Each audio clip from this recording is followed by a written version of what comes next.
Bismillahirrahmanirrahim. Assalamualaikum warahmatullahi wabarakatuh. Waalaikumsalam warahmatullahi wabarakatuh. Selamat pagi Bapak Ibu Guru. Salam sejahtera untuk kita semua. Alhamdulillah pada pagi hari ini kita dapat berkumpul di ruangan ini dalam keadaan sehat walafiat. Puji syukur kehadirat Allah Subhanahu wa Ta'ala bahwa kita masih dapat berkumpul di tempat ini dalam keadaan sehat sebagai kegiatan dalam rangka diseminasi calon guru penggerak SMP Al-Madinah berbasis pesantren. Baik Bapak Ibu Guru, mari kita membuka acara pada pagi hari ini dengan membaca basmalah bersama.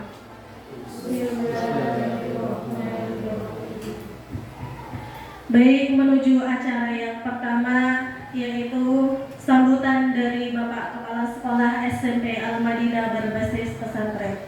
Kepada Bapak kami persilahkan.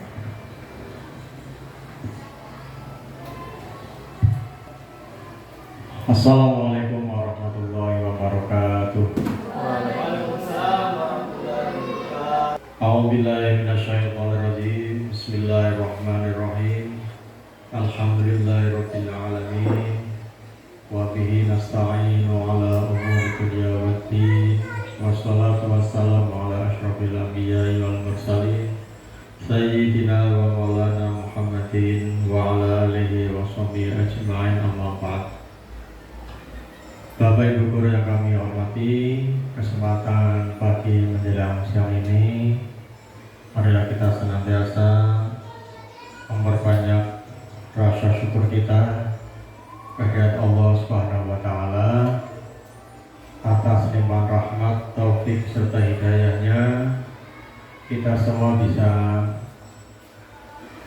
berkumpul di ruangan ini dalam rangka diseminasi guru penggerak yang akan disampaikan oleh Bapak Jumadi selaku guru penggerak di SMP Al-Madinah berbasis pesantren Kabupaten Nabire, Papua Tengah. Shalawat bersalam kita aturkan pada baginda Rasulullah Sallallahu Alaihi Wasallam. Mudah-mudahan kita semua mendapatkan syafaatnya. Bapak Ibu yang kami hormati, kegiatan diseminasi ini adalah suatu kegiatan yang bertujuan untuk menyampaikan suatu materi. Ya, harapannya setelah mendapatkan materi yang akan disampaikan oleh pemateri nanti, kita bisa memperoleh informasi yang mana informasi itu yang bisa diterapkan dalam kehidupan kita, terutama dalam pembelajaran di SMP Al-Madinah berbasis pesantren. Jadi dengan adanya guru penggerak, Bapak Ibu Guru bisa semakin percaya diri dan juga semangat dalam meningkatkan mutu pembelajaran di SMP Al-Madinah berbasis pesantren.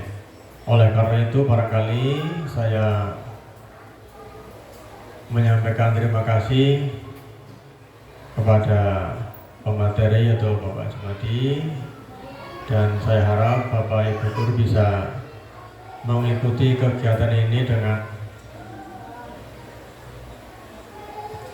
serius, dan nantinya ilmu yang didapatkan dari kegiatan ini bisa diterapkan dalam kegiatan pembelajaran di SMP Al-Madinah berbasis pesantren. Saya kira demikian penyampaian dari kami. Kurang dan lebih yang mohon maaf. Hadanallahu wa iyyakum ajmain. Assalamualaikum warahmatullahi wabarakatuh. Baik, terima kasih kami ucapkan kepada Bapak Kepala Sekolah. Mari Bapak Ibu kita menuju acara yang selanjutnya. Acara selanjutnya yaitu diseminasi modul 1.4 calon guru penggerak angkatan ke-7 Kabupaten Nabire SMP Al-Madinah berbasis pesantren yang akan dipaparkan oleh Bapak Jumadi. Kepada Bapak kami persilahkan.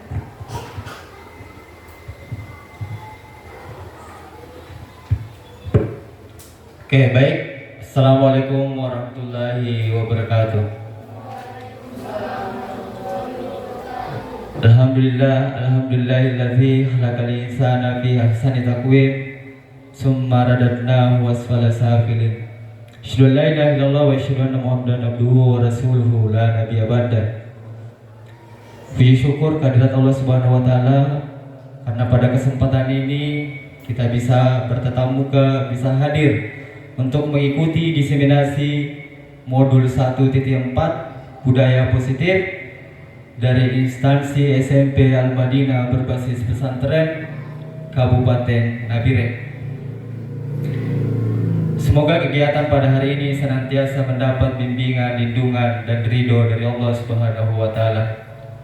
Tak lupa pula kita haturkan kepada baginda Nabiullah Muhammad sallallahu alaihi wasallam, membawa kabar gembira, pemberi peringatan, menjadi cahaya penerang bagi umatnya. Semoga kita selalu istiqomah di jalannya sampai di hari akhir tiba. Yang terhormat Bapak Kepala Sekolah SMP Al-Madinah berbasis pesantren, yang saya hormati Bapak Ibu Guru SMP Al-Madinah berbasis pesantren yang meluangkan waktunya untuk hadir di tempat ini. Saya sebagai calon guru penggerak angkatan 7 mengucapkan beribu terima kasih kepada Kepala Sekolah SMP Al-Madinah yang telah memberikan waktu, memberikan tempat dan kesempatan untuk menyampaikan diseminasi pada hari ini. Dan kemudian saya mengucapkan terima kasih banyak juga kepada Bapak Ibu yang telah meluangkan waktunya untuk hadir pada hari ini untuk mengikuti kegiatan diseminasi budaya positif di SMP Al-Madinah berbasis pesantren. Dan ini Bapak Ibu harus saya sampaikan sebagai tugas saya sebagai calon guru penggerak, dan alhamdulillah sudah berjalan kurang lebih 3 bulan dan selebihnya kurang lebih 4 bulan. Jadi saya mohon untuk dukungannya sehingga apa yang kemudian yang saya laksanakan, saya ikuti, mudahan bermanfaat untuk saya, bermanfaat untuk Bapak Ibu, dan membawa perubahan di SMP Al-Madinah berbasis pesantren. Perlu saya sampaikan bahwa yang bagian atas merupakan Bapak fasilitator kami. Beliau bernama Dr. Andes Bernardus Manik, MSI, berasal dari Timika. Dan kemudian yang dibawanya pengajar praktik, beliau bernama Ibu Stefani, SPD, dan saya sendiri sebagai CKP Angkatan 7 dari instansi SMP Al-Madinah berbasis pesantren.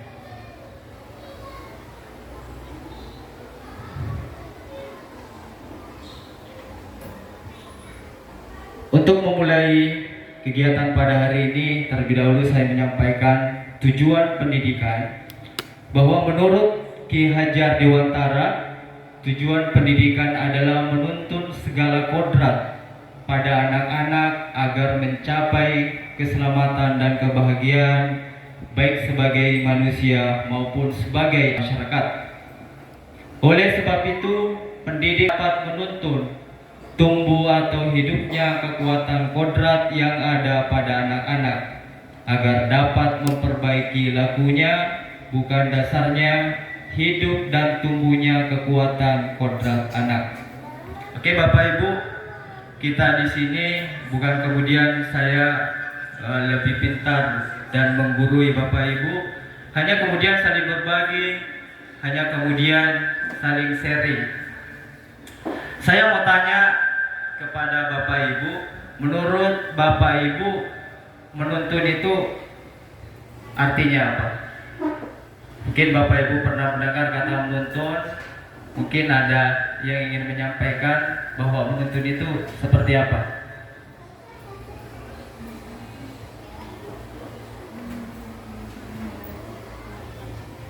Jadi menuntun bisa saja diartikan membawa, mengarahkan, membimbing anak. Jadi seperti itulah tugas kita sebagai pendidik, menuntun siswa, mengantarkan siswa untuk menuju cita-citanya. Kemudian Ki Hajar Dewantara mengibaratkan bahwa pendidikan itu ibarat petani, ibarat lahan pertanian. Tanah itu sebagai sekolah, kemudian bibit-bibit, baik itu bibit padi, jagung, itulah sebagai siswa, dan kemudian petani atau si tukang kebunnya itu ibarat pendidik atau seorang guru. Bagaimana Bapak Ibu ketika kemudian ada tanah yang subur dan kemudian ada benih ditempatkan kepada tanah yang subur, tetapi tidak mendapat perlakuan dari petani tersebut, bagaimanakah hasil dari padi atau benih yang sudah ditanam? Apakah tumbuh berkualitas atau tidak Bapak Ibu? Apakah hasilnya bagus? Mungkin bisa saja tumbuh, tapi kualitasnya, hasilnya kurang maksimal, kurang memuaskan. Jadi seperti itulah pendidikan. Kita tugasnya hanya menuntun, yang hanya kita perbaiki itu adalah lakunya, bukan dasarnya. Anak-anak itu sudah mempunyai bakat masing-masing, sudah mempunyai tujuan masing-masing, dan sudah mempunyai cita-cita masing-masing. Tujuan kita hanya menuntun. Seperti itulah kemudian petani. Tugasnya tidak bisa mengubah benih padi menjadi jagung, tapi tugas petani adalah hanya menuntun tumbuhnya padi. Dia memberikan pupuk, dia kemudian memberikan air. Ketika ada hama, tugasnya kemudian memberantas hama tersebut, sehingga hasilnya mendapatkan hasil yang maksimal dan memuaskan. Kemudian selanjutnya, ini merupakan sebagai pengantar untuk kita masuk kepada budaya positif. Jadi apa yang disampaikan Ki Hajar Dewantara, kita itu harus melakukan perubahan-perubahan di lingkungan sekolah, khususnya kemudian budaya positif. Budaya positif pengertiannya adalah nilai-nilai, keyakinan, dan kebiasaan-kebiasaan yang berpihak pada murid agar mereka dapat berkembang menjadi pribadi yang kritis, penuh hormat, dan bertanggung jawab sesuai dengan profil pelajar Pancasila. Saya mau bilang bahwa kira-kira Bapak Ibu, budaya-budaya positif yang sudah kita lakukan di sekolah ini seperti apa Bapak Ibu? Budaya positif yang sudah menjadi kebiasaan, misalnya sholat duha, itu merupakan suatu budaya positif. Apalagi Bapak Ibu? Literasi dari Senin sampai Kamis, kemudian berdoa sebelum dan sesudah belajar, dan itu merupakan contoh-contoh budaya positif. Masih ada Bapak Ibu melaksanakan kegiatan-kegiatan hari besar, misalnya maulid, dan kemudian istighosa setiap 1 kali dalam sebulan. Itu merupakan contoh-contoh budaya positif yang sudah kita laksanakan. Saya ucapkan luar biasa, dan hal-hal yang belum kita lakukan nanti kita akan lakukan secara bersama-sama, artinya melibatkan semua stakeholder, semua warga masyarakat, warga sekolah yang ada di lingkungan sekolah SMP Al-Madinah berbasis pesantren. Ada beberapa konsep utama budaya positif. Yang pertama, perubahan paradigma belajar. Yang kedua, disiplin positif. Yang ketiga, kebutuhan dasar manusia. Yang keempat, motivasi perilaku manusia. Yang kelima, restitusi posisi kontrol manusia, keyakinan kelas, dan segitiga restitusi. Ini ada pertanyaan pemantik. Apakah Bapak Ibu guru setuju atau tidak setuju? Yang pertama, hukuman dapat mendisiplinkan anak. Menurut Bapak Ibu, apakah hukuman itu dapat mendisiplinkan anak? Kira-kira kalau kita hukuman anak itu, apakah kemudian itu dapat mendisiplinkan, dapat kita mengubah anak dari tidak baik menjadi baik, dari tidak disiplin menjadi disiplin? Menurut Bapak Ibu, apakah sebuah hukuman dapat mendisiplinkan anak? Setuju atau tidak setuju Bapak Ibu? Jawabannya ada dua, setuju atau tidak. Saya minta suaranya agak keras. Hukuman dapat mendisiplinkan anak. Setuju atau tidak Bapak Ibu? Setuju atau tidak? Oh gitu, bisa setuju. Ada yang setuju dan ada yang tidak setuju. Kemudian yang kedua, pemberian hukuman dengan hal positif seperti membaca atau membersihkan halaman sekolah dapat meningkatkan kedisiplin anak. Setuju atau tidak? Ketika kita memberikan hukuman dengan hal positif seperti membaca, disuruh membersihkan halaman, itu merupakan, apakah dapat mendisiplinkan anak atau tidak Bapak Ibu? Setuju atau tidak? Setuju? Oke. Kemudian selanjutnya, yang ketiga, memberi penghargaan dapat meningkatkan motivasi belajar anak. Oke, setuju. Kita bermain dulu Bapak Ibu. Perubahan paradigma kegiatan kepalan tangan. Ada A dan B. Sobeklah secari kertas kecil. Tulislah benda atau sesuatu yang sangat berharga untuk Anda. Letakkan di salah satu tangan Anda dan genggam benda atau sesuatu tersebut dengan segala daya. Berpasangan, yang ada A, ada B. Yang A kemudian memegang kertas. Kertas itu anggaplah sebuah benda yang sangat berharga. Dan kemudian si B, Ibu silakan kepalkan tangannya. Yang kertas tadi itu ibaratnya anggaplah ada kertas di tangannya, dipegang erat-erat Bapak Ibu. Kemudian si B meminta untuk membukanya. Apakah dia boleh memaksa, dia boleh kemudian membujuk, dia boleh mengancam, dia boleh memberikan penghargaan, mengiming-imingi. Kira-kira Bapak Ibu ketika teman Bapak Ibu meminta untuk membukanya, apakah Bapak Ibu membukanya? Ketika kepalan tangan itu ada suatu benda yang sangat berharga, apakah Bapak Ibu membukanya?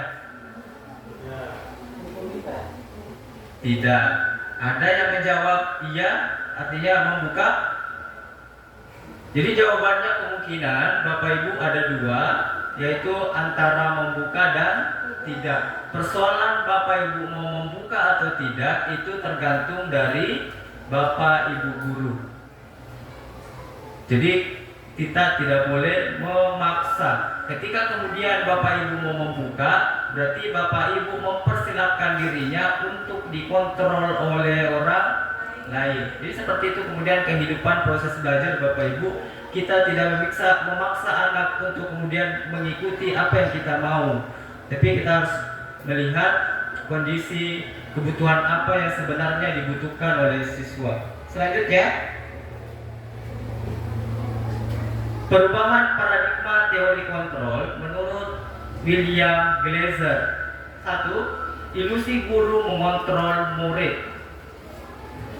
Yang kedua, ilusi bahwa kritik dan membuat orang merasa bersalah dapat menguatkan karakter. Terkadang kita melakukan di kelas ya Bapak Ibu. Kita mengkritik siswa, kamu kok nggak belajar yang baik, padahal orang tuamu di rumah mencari nafkah, ada yang di kebun sampai pagi dan sampai sore misalnya, ada yang kemudian tukang ojek, terus kamu di sini main-main, tidak mengikuti pelajaran yang baik. Artinya kita sebagai pendidik membuat siswa merasa bersalah karena atas kritikan kita terhadap siswa. Kemudian yang ketiga, ilusi bahwa semua penguatan positif efektif dan bermanfaat. Jadi tidak semua Bapak Ibu penguatan positif yang kita lakukan kepada siswa itu tidak semuanya bermanfaat.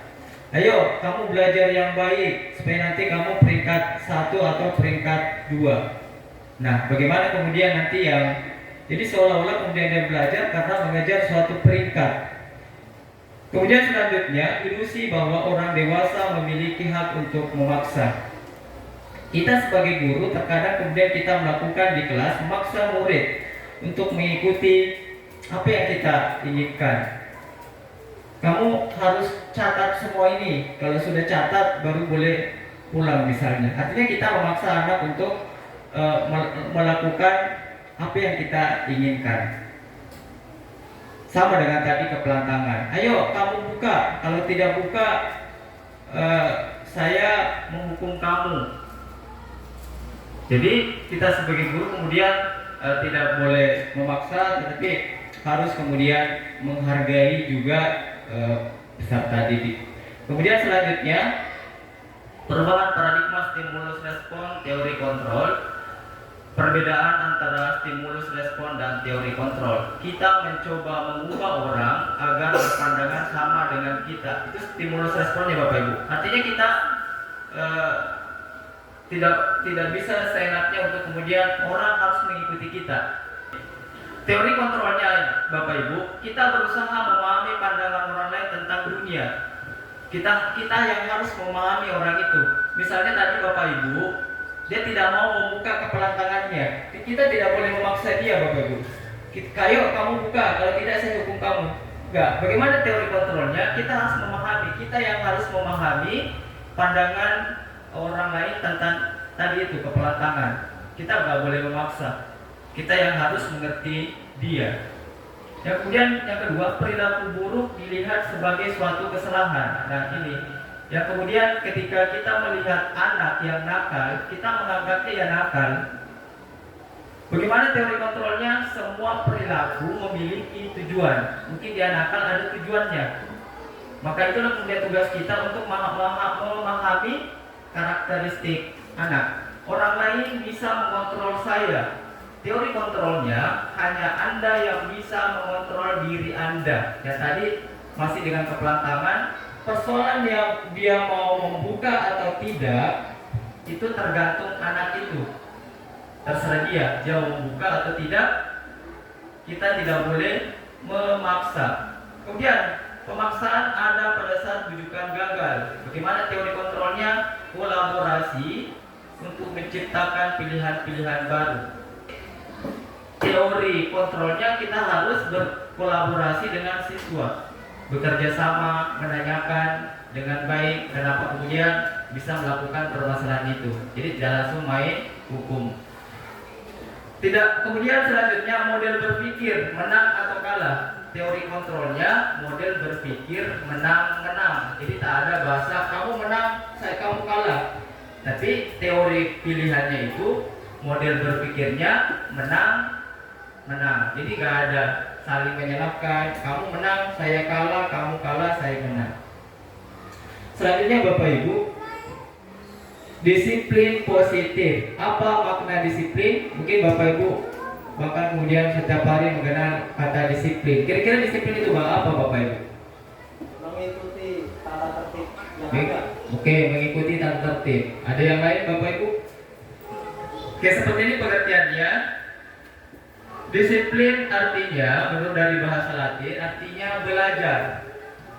Kemudian pengertian yang lain, namun dalam budaya kita, makna kata disiplin telah berubah menjadi sesuatu yang dilakukan seseorang pada orang lain untuk mendapatkan kepatuhan.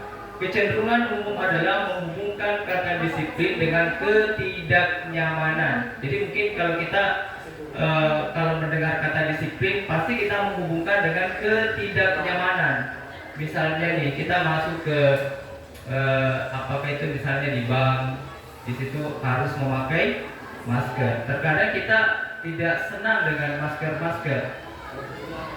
Kemudian selanjutnya kita berkendara,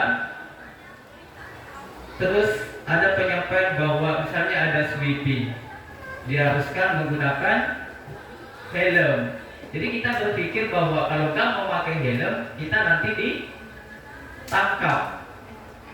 Ya begitu ya Bapak Ibu ya. Jadi terkadang kata disiplin itu membuat kita tidak nyaman. Kemudian selanjutnya, disiplin yang sebenarnya adalah kemampuan memerintah diri sendiri dalam mengontrol dan menguasai diri untuk memilih tindakan yang mengacu pada nilai-nilai yang kita hargai dengan penuh tanggung jawab tanpa diperintah orang lain. Nilai-nilai yang kita hargai adalah nilai kebajikan. Nah, yang seperti tadi, memakai masker, harus mencuci tangan. Supaya apa Bapak Ibu? Kenapa kita harus mencuci tangan? Kenapa kita harus memakai masker? Apa nilai-nilai kebajikannya yang di dalamnya Bapak Ibu? Tentang apa? Tentang kesehatan.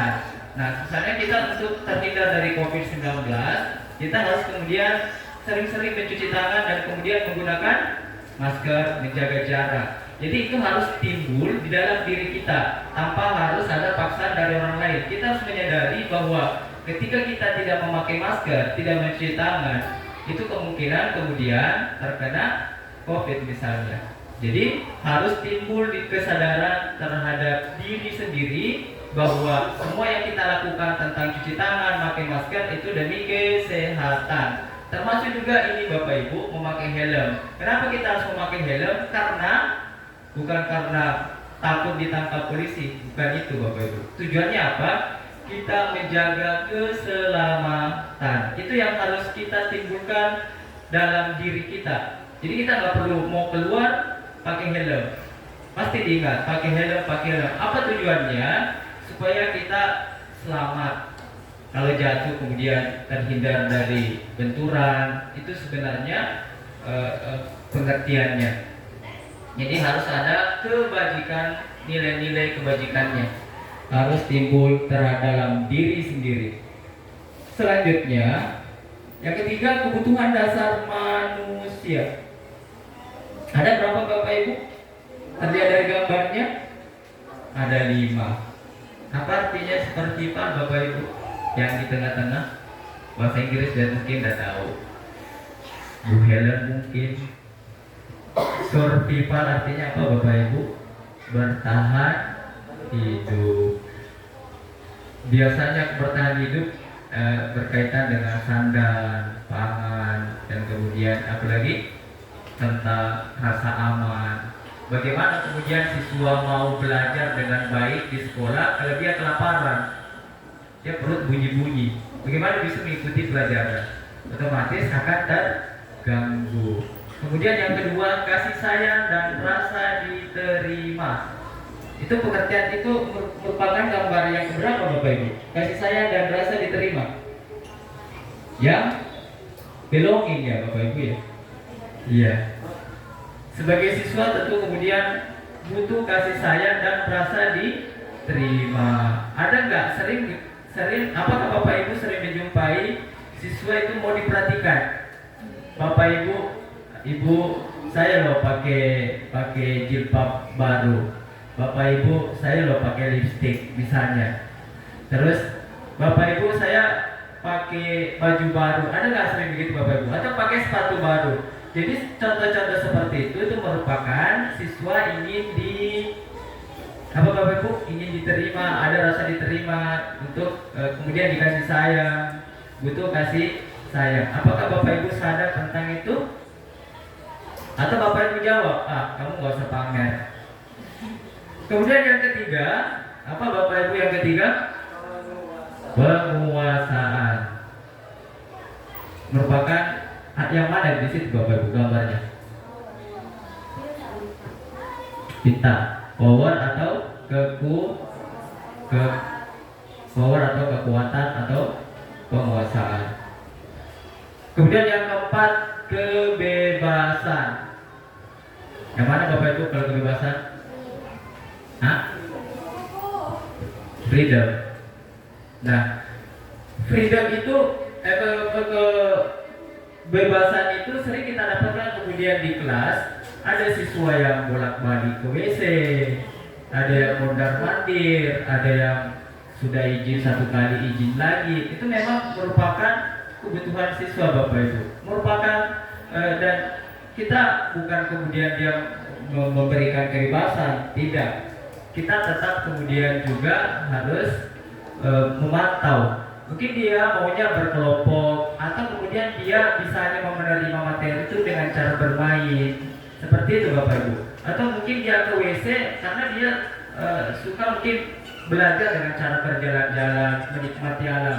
Jadi Bapak Ibu harus melihat itu. Mungkin bisa belajar bukan hanya di kelas, tapi bisa dibawa di bawah pohon. Kemudian yang kelima, kesenangan. Nah, ada yang siswa belajar itu artinya belajar sambil bermain. Ada tidak Bapak Ibu? Dia belajar sambil jalan-jalan di kelas, sambil mungkin menarik mengambil pulpen teman atau mengambil buku teman.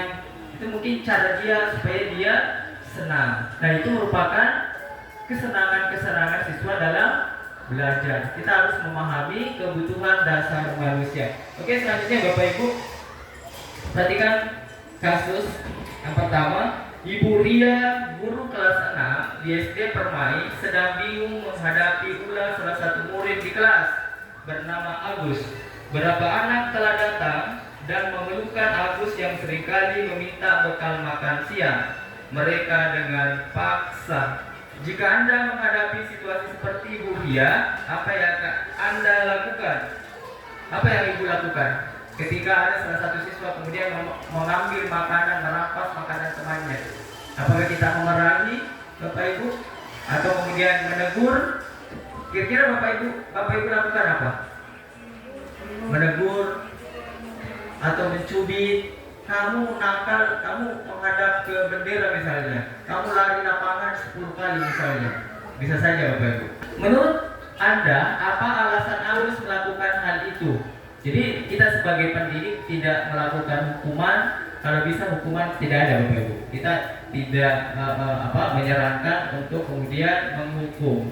Tetapi ada beberapa tugas utama, mungkin kita memanggil terlebih dahulu, kemudian menanyakan kepada Agus, apa sih permasalahannya? Seperti ini Bapak Ibu, kita sebagai seandainya kita sebagai Bu Ria, dalam konteks penerapan disiplin positif, Ibu Ria sebaiknya mencari tahu alasan Agus melakukan tindakan tersebut. Yang pertama, bisa saja Agus lapar dan orang tuanya tidak membawakan bekal makanan siang. Itu tadi apa? Bapak Ibu, survival, bertahan hidup. Agus melakukan karena dia kelaparan, perutnya bunyi-bunyi, dia tidak bisa belajar konsen karena dia kelaparan. Dan biasanya kita tidak mau tahu, pokoknya kamu harus ikuti pelajaran. Saya tidak mau tahu apakah kamu lapar dan tidak. Kemudian yang kedua, teman Agus jadi memperhatikan Agus. Jadi Agus ini butuh perhatian pada teman-temannya, sehingga dia memaksa mengambil makanan temannya tadi karena dia mau diperhatikan. Yang ketiga, Agus mau merasa hebat karena temannya jadi takut dan menuruti keinginannya. Dia mau jadi pemimpin di kelas supaya temannya tahu kalau dia kuat, dia menjadi pemimpin. Akhirnya dia mengambil makanan teman-temannya. Kemudian yang keempat, Agus merasa bosan dengan bekal yang dibawakan orang tuanya. Jadi kemungkinan Agus memaksa mengambil makanan temannya karena Agus merasa bosan dengan bekal yang dibuatkan oleh orang tuanya, sehingga dia melakukan itu. Kemudian yang terakhir, Agus hanya iseng dan dia menikmati ekspresi wajah temannya yang kesal. Agus itu senang aja melihat temannya kesal. Agus senang saja melihat temannya. Mungkin kalau dia menangis, Agus senang melihat orang menangis. Jadi kita harus memahami kemudian kebutuhan-kebutuhan dasar manusia tanpa menghukum dan kemudian lain-lain. Kemudian selanjutnya kita masuk kepada nomor 4, teori motivasi perilaku manusia. 1. Untuk menghindari ketidaknyamanan atau hukuman, apa yang akan terjadi apabila saya tidak melakukannya. Ini sering terjadi kepada kita Bapak Ibu. Misalnya ini ada tugas kepala sekolah untuk kita sebagai guru untuk mengikuti pelatihan misalnya, atau pelatihan kegiatan MGP. Kita tidak ikut, tidak merasa tidak enak kepada Kepsek, nanti Kepseknya mungkin memarahi kita. Artinya kita apakah Bapak Ibu melakukan hal itu? Misalnya Kepsek mengatakan Bapak Ibu hari Senin ada kegiatan MGP, apakah Ibu datang pada kegiatan MGP tersebut? Tentu datang, karena tadi disuruh sama kepala sekolah. Artinya Bapak Ibu itu datang mengikuti kegiatan karena disuruh sama kepala sekolah. Itu merupakan motivasi eksternal Bapak Ibu. Artinya mendapat dukungan dari orang lain, bukan dari dalam kita sendiri. Kemudian yang kedua Bapak Ibu, untuk mendapatkan imbalan dari orang lain, apa yang akan saya dapatkan apabila saya melakukannya? Oke Bapak Ibu, sering kemudian kita melakukan kegiatan termasuk MGP. Kenapa kita melakukannya? Karena kita mungkin mendapat imbalan, kita mungkin dikasih uang ongkos perjalanan, atau mungkin kemudian kita dikasih uang pulsa. Karena ada imbalan tersebut, ada uang jalan 100.000 misalnya, 150 misalnya, akhirnya kemudian kita jalan. Kita mengikuti kegiatan karena kita mengharapkan imbalan. Ini juga termasuk motivasi eksternal atau dari luar. Kemudian yang ketiga Bapak Ibu, untuk menghargai diri sendiri, saya akan menjadi orang yang seperti apa bila saya melakukannya. Nah ini Bapak Ibu, dari ketiga tersebut yang diharapkan, yang disarankan adalah yang ketiga. Kenapa yang ketiga? Kita mengikuti kegiatan MGP misalnya itu karena kesadaran diri. Kita ingin mendapatkan ilmu, ingin kita meningkatkan kompetensi kita. Jadi itu timbul dari dalam. Kita tidak mengharap imbalan, kita tidak mau mendapat, bukan karena teguran, imbalan, bukan itu Bapak Ibu. Tetapi karena memang kita sadar bahwa kita butuh ilmu, kita mau tahu bahwa kegiatan-kegiatan MGP itu apa sih? Apa kemudian bermanfaat untuk kita, dan itu yang sebenarnya yang disarankan adalah bagian ketiga. Jadi ada 3 teori motivasi Bapak Ibu yang disarankan yang ketiga. Mudah-mudahan Bapak Ibu kita bisa melakukannya walaupun itu adalah hal kecil. Kita akan mencoba Bapak Ibu melakukan perubahan walaupun itu kecil. Kemudian selanjutnya Bapak Ibu, pengertian hukuman dan konsekuensi. Nah ini Bapak Ibu, hukuman bersifat tidak terencana atau tiba-tiba. Hukuman itu bersifat satu arah, dari pihak guru yang memberikan dan murid hanya menerima suatu hukuman tanpa melalui suatu kesepakatan. Sedangkan konsekuensi Bapak Ibu sudah terencana atau sudah disepakati. Apakah ini termasuk hukuman atau konsekuensi? IPA kurang menguasai pelajaran matematika, sehingga pada saat pelajaran tersebut berlangsung, dia lebih banyak berdiam diri atau menggambar di buku pelajarannya. Pada saat guru matematikanya, Pak Seno menanyakan pertanyaan, IPA menjadi gugup. Menanyakan pertanyaan, IPA menjadi gugup, dan tak sengaja menjatuhkan tasnya dari kursi, serta tiba-tiba menjadi gagap pada saat berupaya menjawab. Seluruh kelas pun tertawa melihat perilaku IPA yang bicara tergagap dan terkejut tersebut. Pak Seno pada saat itu memberikan teman-teman IPA menertawakan IPA yang tergagap dan malu luar biasa, dan malahan minta IPA untuk maju ke depan dan berdiri di depan kelas sambil menunjuk hidup karena tidak bisa menjawab pertanyaan Pak Seno. Pertanyaannya Bapak Ibu, apakah Bapak Ibu setuju dengan tindakan Pak Seno? Bahwa ketika kemudian IPA itu tidak bisa menjawab dan akhirnya dia gugup, Pak Seno memanggil ke depan dan dia menunjuk hidupnya, dia menyuruh berdiri di depan. Itu termasuk konsekuensi atau hukuman Bapak Ibu? Dia menghukum, Pak Seno menghukum IPA. Kemudian selanjutnya restitusi. Restitusi ada 5 Bapak Ibu. Yang pertama penghukum, yang kedua pembuat merasa bersalah, yang ketiga teman, yang keempat pemantau, yang kelima manajer. Oke, silakan diperhatikan Bapak Ibu. Ini ada sinema sedikit. Restitusi. Salah satu program yang dikembangkan adalah 5 posisi kontrol. 5 posisi kontrol dalam restitusi adalah proses perjalanan seorang pendidik agar dapat mengenali dirinya. Pada video kali ini, kita akan membahas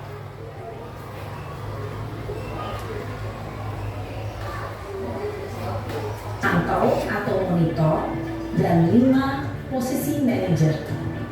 Untuk lebih memahami kelima posisi tersebut, mari kita saksikan kasus Naren yang terlambat hadir 20 menit di sekolah dan melihat bagaimana kelima posisi kontrol dalam menghadapi masalah tersebut. Oke, Bapak Ibu silakan perhatikan filmnya.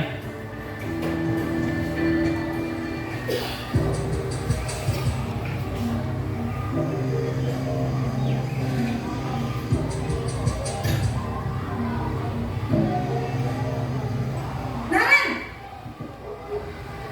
Sini kamu! Selamat pagi, Bu. Selalu terlambat. Kamu deh, pasti terlambat. Maaf, Bu. Saya Apa? Apa coba? Alasan kamu apa lagi? Kapan sih kamu tidak terlambat? Malas sekali ya kamu jadi anak.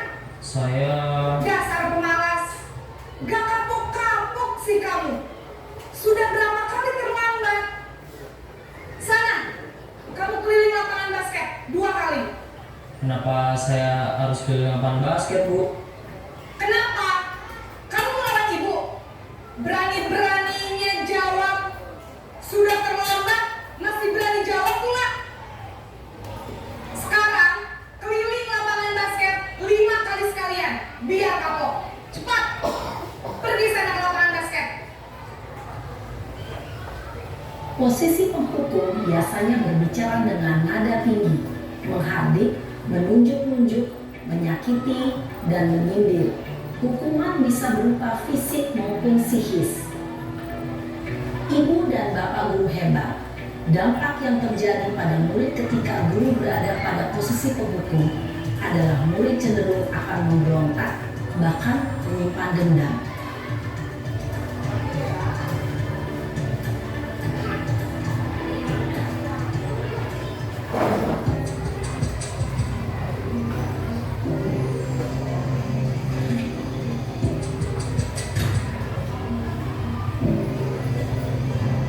Naren!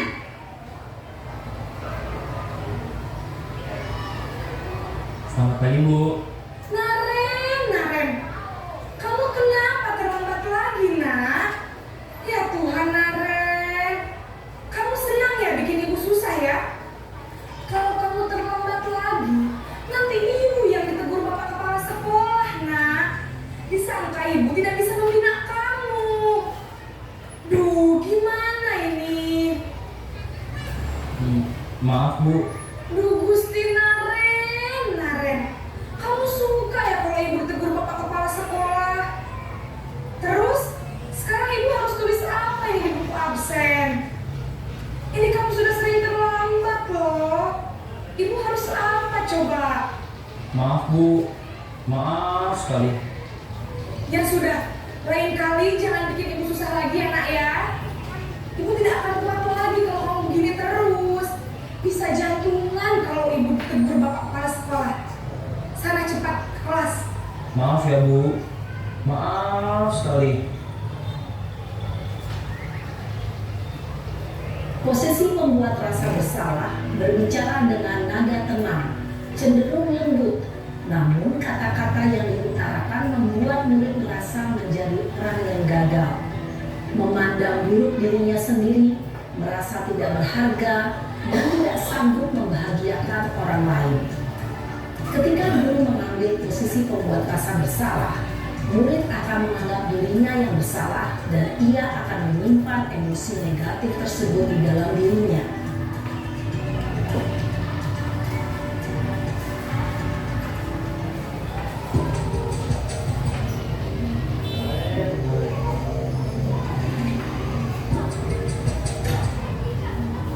Ya, posisi teman, Bapak Ibu. Naren!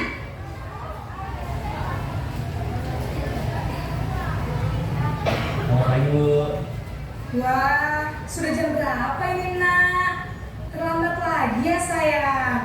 Iya Bu, habis ibu saya lupa membangunkan saya Bu. Kamu malah menyalahkan ibu kamu. Kamu bukannya anak yang larinya paling kencang. Kok terlambat sih? Iya Bu, saya memang terlambat bangun tadi. Jadi biarpun saya lari kencang, tetap gak kekejar Bu. Ya sudah sana. Nanti lain kali larinya lebih kencang lagi ya. Biar gak terlambat lagi. Bikin seneng ibu demi ibu. Bisa kan? Bisa lah Bu. Ya sudah sana masuk kelas. Ibu beresin urusan absen kamu. Kamu ini ada-ada saja. Dalam posisi teman, guru berbicara dengan nada suara ramah, akrab, cenderung bersenda gurau untuk menjaga suasana tetap santai. Murid akan merasa senang, aman, dan akrab dengan guru. Identitas yang tercipta adalah identitas sukses atau berhasil. Namun, perlu diingat, karena ini masih dorongan eksternal, maka ada faktor ketergantungan dari murid kepada orang tertentu. Di sini, guru absennya, sehingga di lain waktu, murid bisa berperilaku baik, namun hanya kepada orang-orang tertentu saja.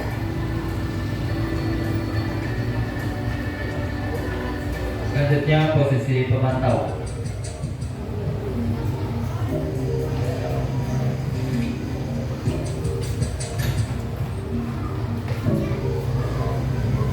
Naren!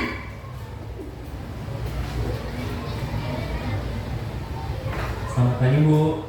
Naren, apa peraturan sekolah kita tentang jam berapa kita harus masuk sekolah, nak? Kita harus di sekolah jam 7 Bu. Iya betul, sekarang sudah jam 7.20. Naren sudah tahu konsekuensinya jika terlambat hadir? Paham Bu. Saya harus tinggal kelas pas jam istirahat selama 20 menit. Iya benar, konsekuensinya demikian. Jadi nanti jam 9.30 pas istirahat, kamu harus tinggal di kelas, kerjakan tugas tambahan untuk ketertinggalan kamu, ya? Baik Bu. Posisi pemantau mengandalkan penghitungan atau data untuk mengontrol murid. Guru mengarahkan murid berdasarkan peraturan dan konsekuensi. Seorang pemantau menunjukkan bahasa tubuh dan ekspresi wajah yang datar dan cenderung formal. Yang terakhir Bapak Ibu, posisi manajer.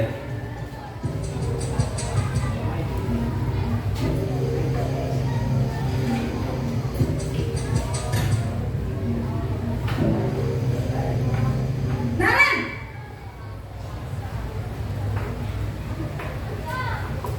Selamat pagi Bu. Selamat pagi Naren. Maaf Bu, saya terlambat. Iya, sekolah masuknya jam 7, sekarang sudah jam 7.20. Jadi sekarang bagaimana nih Naren? Maaf Bu, saya lupa setel alarm saya semalam. Baiklah, menurut kamu, keyakinan sekolah yang mana yang perlu kamu tingkatkan? Menghargai diri sendiri dan orang lain mungkin ya Bu. Setuju. Jadi, apakah Naren meyakini prinsip saling menghormati tersebut? Iya Bu, saya meyakininya. Apakah Naren bersedia memperbaiki masalah keterlambatan ini? Bersedia Bu.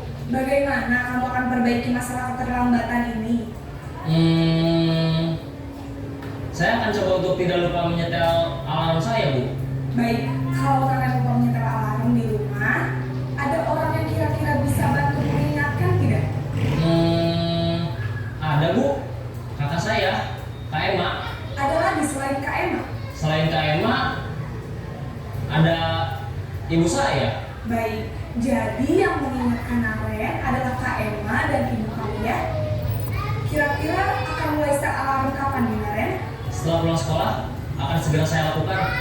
Baik, jadi Naren akan setel alarm untuk bangun besok pagi dan akan diingatkan oleh kakak dan ibunda Naren ya. Ada lagi yang mungkin perlu dilakukan Naren agar tidak terlambat bangun lagi? Tidak ada Bu. Baik Naren, terima kasih untuk kerjasama kamu. Sekarang kamu perlu kembali ke kelas untuk belajar. Baik Bu, terima kasih. Posisi manajer adalah posisi kontrol yang disarankan untuk membimbing murid memiliki sikap disiplin yang positif, yaitu murid yang mandiri, bertanggung jawab, dan dapat memecahkan masalah. Tujuan dari posisi ini adalah agar murid dapat berefleksi atas tindakannya. Guru akan dengan tulus memberikan pertanyaan-pertanyaan bermakna, sehingga membuat murid dapat belajar dari kesalahannya dan mencari sebuah solusi untuk menyelesaikannya. Ibu dan Bapak guru hebat, setelah mengamati adegan kelima posisi kontrol tadi, kira-kira posisi mana yang paling ideal? Posisi mana yang dapat menunjang motivasi intrinsik murid? Ya, tentu posisi manajer. Posisi ini memang posisi ideal yang ingin dituju setiap pendidik. Pada posisi inilah, guru dapat menerapkan disiplin positif yang berpihak pada murid, yang memerdekakan murid. Perjalanan seorang pendidik tentunya tidak mudah untuk sampai pada posisi seorang manajer. Namun, tujuan kita pasti, yaitu menciptakan murid-murid yang mandiri, merdeka, dan bertanggung jawab. Semoga penggambaran 5 posisi kontrol yang telah diperlihatkan ini dapat menjadi ajang refleksi bagi kita semua. Oke Bapak Ibu, kira-kira Bapak Ibu bisa menyediakan satu kertas, tidak usah pakai kertas dikit saja Bapak Ibu. Tidak usah ke 1 halaman tapi setengah lembar saja. Sedikit saja. Kira-kira Bapak Ibu dari 5 kontrol tadi, apakah manajer, apakah kemudian posisi kontrol sebagai teman, apakah posisi kontrol pembuat merasa bersalah, ataupun kemudian pemberi hukuman, kira-kira Bapak Ibu yang pernah Bapak Ibu terapkan atau lakukan kepada anak-anak. Terserah Bapak Ibu mau menjawab 2 ke 1, terserah Bapak Ibu. Oh, saya ini sebagai penghukum, boleh ditulis, tidak apa-apa Bapak Ibu. Oke, sudah Bapak Ibu. Bapak Ibu terserah. Yang pokoknya Bapak Ibu yang selama ini sudah lakukan. Jadi bukan menurut saya, bukan menurut yang lain, Ibu sendiri yang menentukan. Pak Rohman apa Pak Rohman? Posisi kontrol yang mana Pak Rohman? Buat saya ada 2 Pak. Ada 2, yang pertama Yang pertama sebagai teman, yang kedua sebagai manajer. sebagai manajer. Oke, yang lain Ibu Dahlia. Menghukum dan manajer. Oke, menghukum dan manajer. Ibu Rahayu. Saya juga membuat merasa bersalah dan posisi teman. Oke, membuat merasa bersalah dan posisi teman. Ibu Helen. Ada 2 juga berteman sama membuat rasa bersalah. Oke, membuat rasa bersalah dan teman. Iya. Bu Yuni. Saya juga 2 Pak. Ya. Saya menghukum, yang kedua sebagai teman. Oke, Bapak Ibu bisa dilihat di depan bahwa posisi kontrol penghukum dan pembuat rasa bersalah itu merupakan identitas gagal. Kemudian teman dan pemantau itu termasuk identitas berhasil atau identitas sukses. Kemudian yang paling disarankan antara kelima posisi kontrol tersebut yaitu manajer atau paling tidak pemantau. Jadi yang paling disarankan Bapak Ibu ya. Tapi kalau kemudian sudah dilakukan berulang-ulang masih ada anak-anak yang kemudian melanggar, kalau sudah terpaksa tidak apa-apa Bapak Ibu. Kalau misalnya sudah melakukan sedemikian rupa dan anak masih tidak mendengar, salah satu mungkin tidak ada cara lain, boleh dihukum, tetapi mungkin tidak berat. Kalau bisa, tapi disarankan ya janganlah. Kemudian selanjutnya Bapak Ibu kita ke nomor 6. Tinggal sedikit Bapak Ibu, tetap semangat. Keyakinan keras adalah nilai-nilai kebajikan atau prinsip-prinsip universal yang disepakati bersama secara universal lepas dari perbedaan agama, suku, negara, dan bahasa. Menurut Gosen, suatu keyakinan akan lebih memotivasi seseorang dari dalam intrinsik dari dalam hati, dari dalam diri Bapak Ibu. Seseorang akan lebih bersemangat untuk menjalankan keyakinannya daripada hanya sekedar mengikuti peraturan. Inilah sebenarnya Bapak Ibu yang harus kita lakukan, yaitu membuat keyakinan kelas terkhusus untuk kemudian Bapak Ibu yang wali kelas, baik kelas 7, kemudian kelas 8 dan kelas 9. Mungkin nanti kalau ada waktunya kita membuat keyakinan kelas, kalau Bapak Ibu mungkin kita tahu itu mungkin peraturan ya Bapak Ibu. Biasanya kan di setiap kelas itu peraturan ada ditempel, dilarang apa Bapak Ibu biasanya? Dilarang membuang sampah sembarangan, apalagi Bapak Ibu. Dilarang menyontek, apalagi Bapak Ibu. Dilarang apa lagi? Pokoknya kalau kita tahu peraturan itu berarti tentang larangan. Dia melanggar larangan itu kan otomatis ada sanksi, gitu ya Bapak Ibu. Jadi yang kita sering dengar itu, yang kita baca, yang tertempel di kantor, itu semua berkaitan dengan peraturan. Tapi untuk kali ini kita dalam pendidikan guru penggerak itu namanya keyakinan kelas Bapak Ibu. Jadi kesepakatan bersama. Jadi bukan hanya sepihak yang membuat, bukan hanya Bapak Ibu guru Kepsek yang membuat, tetapi melibatkan semua siswa yang ada di kelas. Seperti apa sih kelas atau sekolah yang kamu impikan? Nah, misalnya si A, saya maunya ini, saya maunya kelas yang bersih, kemudian saya apalagi hadir di sekolah tepat waktu, kemudian saya harus kemudian menghargai teman. Jadi kalau menghargai teman, jadi tidak ada lagi bahasa memukul teman, mencaci maki teman, membuli. Oke, awalnya itu Bapak Ibu, awalnya itu namanya peraturan kelas. Jadi peraturan kelas kita ubah menjadi keyakinan. Ingat Bapak Ibu bahwa keyakinan kelas itu dibuat secara bersama-sama. Kita tanya kepada siswa kelas seperti apa yang kalian impikan. Jadi anak-anak yang tulis sendiri, tulis ide-idenya, gagasannya. Nanti kemudian ditempel di papan tulis, diberikan suatu kertas apa tuh namanya yang kecil, dia tulis. Terserah dia mau tulis yang berkaitan apa yang dia impikan, sekelas seperti apa, sekolah seperti apa. Saya maunya seperti ini, saya maunya kelas yang bersih. Jadi terserah dia mau berekspresi Bapak Ibu. Jadi nanti itu ditetapkan secara bersama-sama. Itulah keyakinan kelas. Jadi bedanya keyakinan kelas dan peraturan kelas. Kalau peraturan kelas itu biasanya dibuat secara sepihak.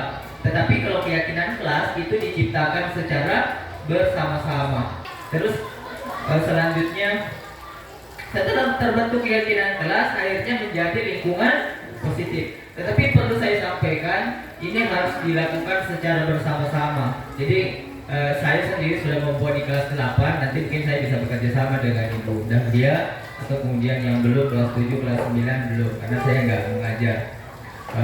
Kalau kelas 8 sudah dibentuk, tinggal kemudian membuat ditempel di kertas manila, itu yang belum.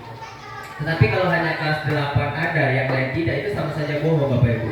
Jadi budaya positif itu harus dilakukan secara bersama-sama, baik kemudian di lingkungan, baik kemudian di kelas maupun di lingkungan sekolah. Setelah kemudian di lingkungan sekolah, akhirnya menjadi budaya positif. Selanjutnya Bapak Ibu, seperti ini perbedaannya antara peraturan dan keyakinan kelas.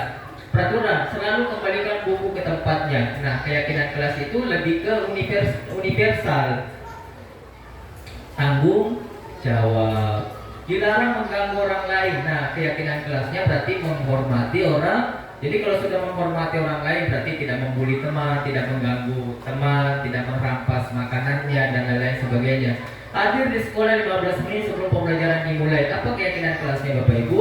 Menghormati orang lain, artinya dia komitmen untuk hadir tepat waktu.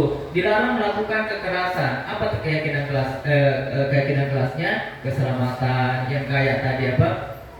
Apalagi selain keselamatan, menghormati orang lain. Dilarang menggunakan narkoba. Keyakinan kelasnya kesehatan. Bergantian atau menunggu giliran. Keyakinan kelasnya adalah menghormati orang lain, harus penuh dengan kesabaran.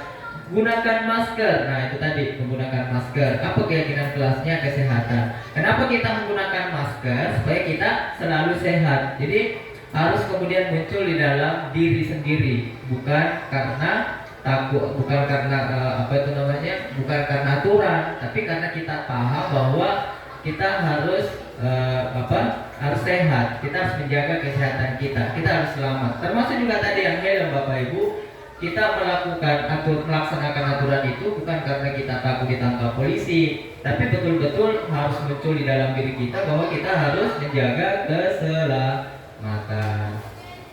Selanjutnya perhatikan Bapak Ibu cara-cara pembentukan keyakinan kelas. Mudah-mudahan Bapak Ibu mungkin minggu depan sudah bisa membuat. Artinya kita berkolaborasi bagaimana kemudian menciptakan atau membuat budaya positif terkhusus untuk keyakinan kelas, termasuk di wali kelas ya. Kita membawa wali kelas dan nanti dijalankan bersama-sama.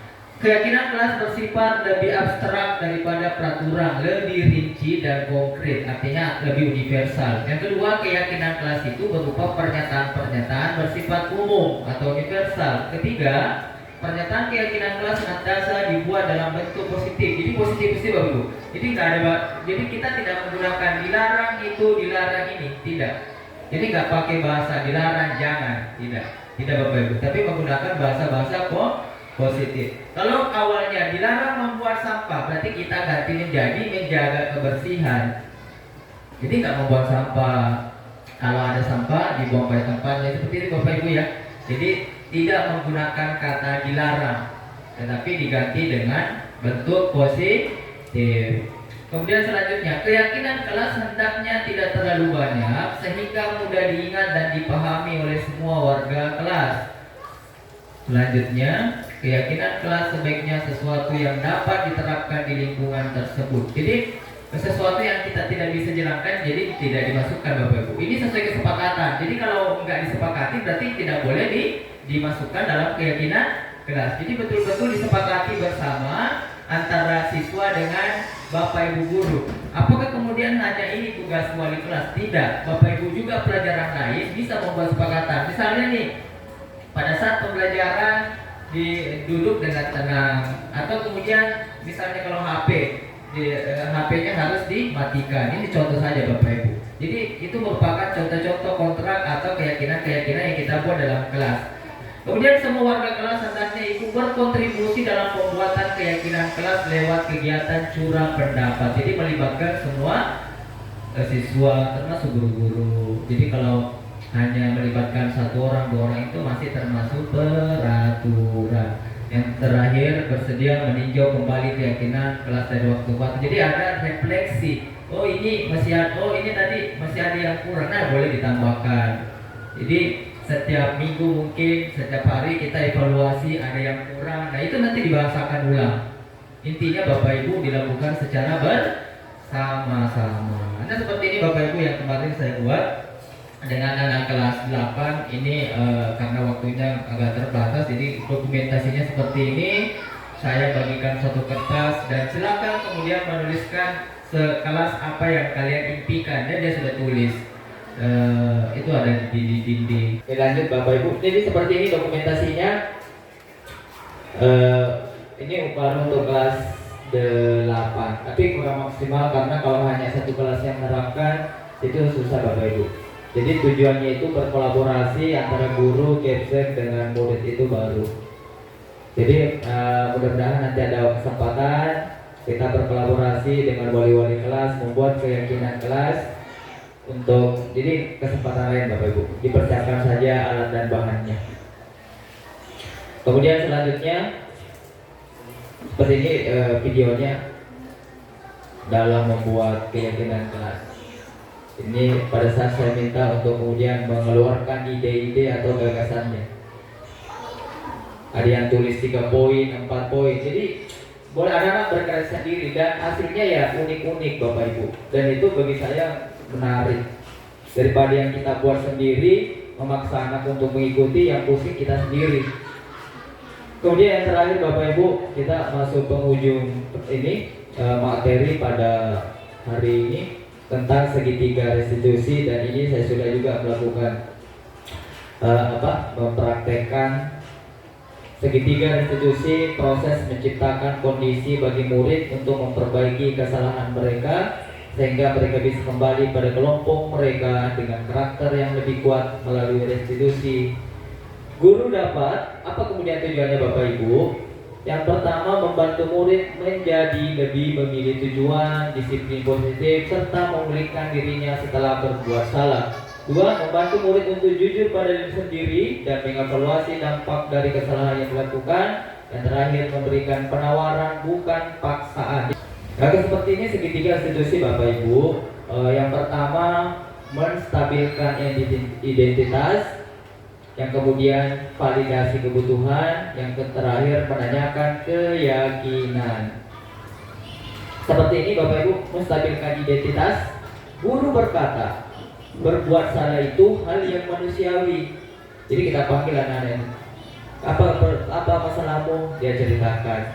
Sama, Bapak, saya juga pernah melakukan kesalahan, tapi di sini saya tidak memarahi kamu. Nah, tapi tujuan saya adalah membantu kamu untuk menemukan solusi itu. Seperti itu Bapak Ibu bahasanya. Bapak Ibu juga buat salah, kita pasti bisa menyelesaikan permasalahan ini. Bapak Ibu tidak tertarik untuk mencari tahu siapa yang benar, siapa yang salah. Misalnya ada yang berkelahi Bapak Ibu, dua orang kita panggil. Nah seperti ini, saya tidak mencari tahu siapa yang benar, siapa yang salah. Bapak Ibu lebih tertarik untuk menyelesaikan masalah. Kemudian kalau kamu menyalahkan dirimu sendiri terus-menerus, apakah kamu bersikap baik pada dirimu sendiri? Jadi kita dalam menggunakan tahapan segitiga restitusi Bapak Ibu, kita hanya melontarkan pertanyaan tanpa memarahi. Dia bercerita sendiri, apa masalahmu? Dan kita pakai tahapan pertama, menstabilkan identitas.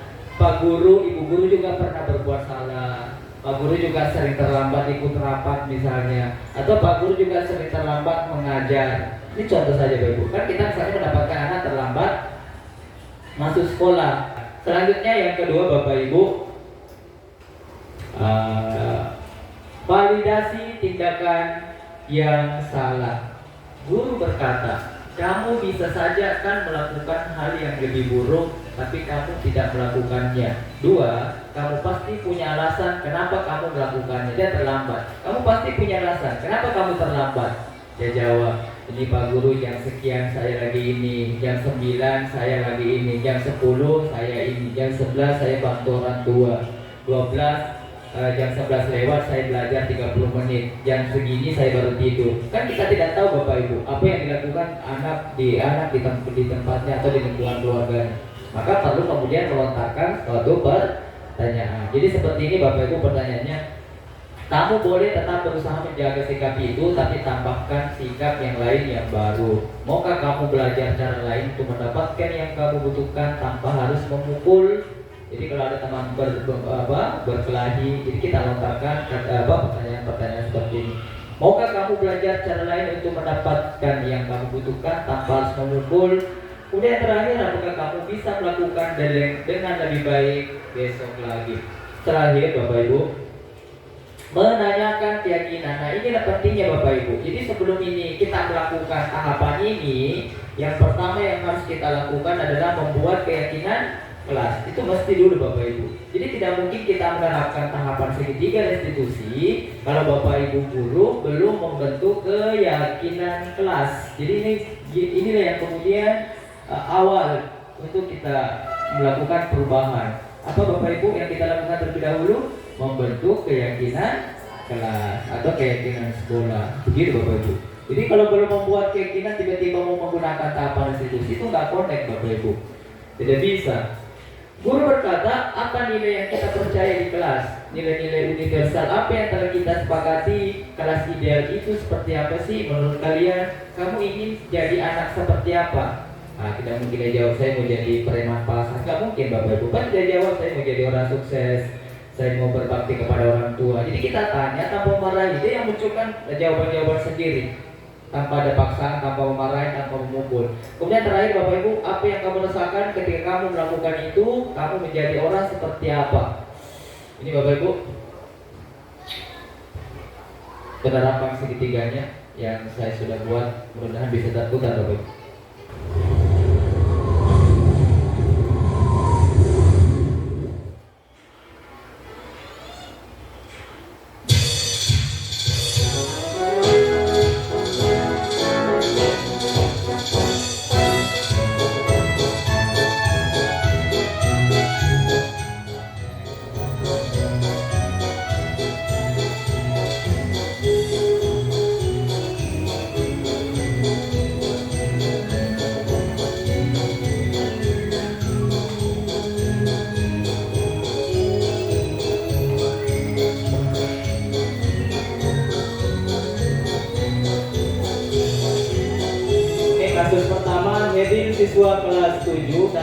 terlambat. Jadi seperti ini Bapak Ibu. Model penerapan ketiga restriksi-nya.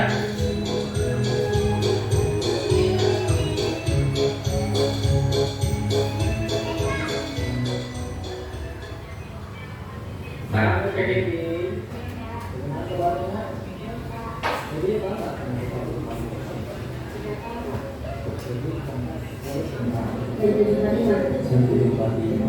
Jadi tahu karena sekolah masih berapa?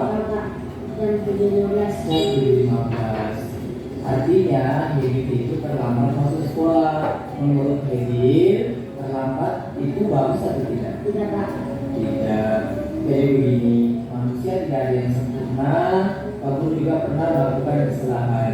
Namun di sini Pak Guru tidak memarahi Hedil, tetapi mencari solusi supaya Hedil ke depannya bisa menjadi lebih baik dan tidak terlambat lagi. Begitu Hedil ya? Hedil pasti punya alasan kenapa bisa terlambat. Bisa diceritakan ke Pak Guru? Bisa, Pak. Sebelumnya saya mengaji sampai jam 9, sebelum mengaji sampai kelas sampai jam 10, sebelum kelas sampai ngobrol sampai jam 10. Jadi semalam Hedil tidur jam berapa? Jam 11. Jadi ingat nggak keyakinan kelas yang sudah kita sepakati bersama? Ingat, Pak. Apa itu nak? Disiplin dan datang tepat waktu. Disiplin dan datang tepat waktu. Apakah Hedil yakin kalau disiplin dan tepat waktu itu merupakan nilai yang baik? Oke, apa yang Hedil lakukan supaya kejadian tadi pagi tidak terulang lagi? Sudah lebih awal, Pak. Tidur lebih awal. Hal yang lain yang Hedil lakukan supaya tidak terlambat lagi apa? Pasang alarm. Pasang alarm itu subuh supaya Hedil tidak terlambat melaksanakan sholat. Gitu ya. Apakah Hedil bisa melakukannya? Bisa, Pak. Kapan Hedil bisa melakukan itu Bapak? Sekarang, Pak. Sekarang. Yakin ya? Oke, Pak Guru juga sangat yakin kalau Hedil bisa melakukan perubahan yang lebih baik. Semoga kedepannya Hedil bisa menjadi lebih baik, mengaji, pintar dan sholat tepat waktu. Jadi sekarang Hedil sudah bisa kembali ke kelas. Terima kasih Hedil ya. Baik Bapak Ibu, setelah kita saksikan bersama-sama tadi pemaparan dari Bapak Jumadi, sekarang saatnya memasuki tanya jawab. Mungkin Bapak Ibu ada yang ingin bertanya, kami persilahkan. Ya Bapak Ibu, ada pertanyaan setelah Bapak Ibu mengikuti kegiatan pada hari ini, apakah Bapak Ibu tidak ada pertanyaan? Tidak ada ya Bapak Ibu. Sudah jelas Bapak Ibu? Oke, Bapak Ibu, dan ini kita secara bersama-sama sebelum penutupan Bapak Ibu, saya ingin menyampaikan bahwa mudah-mudahan ada perubahan di sekolah yang kita cinta ini, di SMP Al-Madinah berbasis pesantren. Untuk melakukan perubahan tersebut Bapak Ibu tentu perlu tadi kolaborasi, perlu kerjasama dengan semua warga lingkungan SMP Al-Madinah berbasis pesantren. Kalau kemudian hanya 1-2 orang, dan itu saya rasa mustahil Bapak Ibu. Jadi budaya positif itu tercipta karena kesepakatan atau kemudian ada kolaborasi kerjasama semua warga sekolah. Jadi terima kasih Bapak Ibu sudah mengikuti, meluangkan waktunya sehingga bisa mengikuti kegiatan pada hari ini, yaitu diseminasi positif SMP Al-Madinah berbasis pesantren. Untuk saya, wallahu muwaffiq ila aqwamit thoriq. Wassalamualaikum warahmatullahi wabarakatuh.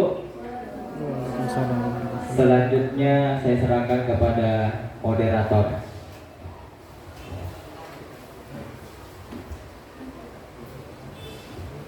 Oke, baik Bapak Ibu, kita berikan aplaus dulu kepada Pak Jumadi. Alhamdulillahirrahmanirrahim. Acara diseminasi modul 1.4 tentang budaya positif sudah terlaksana dengan lancar. Marilah Bapak Ibu kita tutup acara ini dengan membaca hamdalah bersama. Baik, saya selaku moderator memohon maaf apabila ada kata-kata yang kurang berkenan. Akhir kata, wassalamualaikum warahmatullahi wabarakatuh. Waalaikumsalam warahmatullahi wabarakatuh.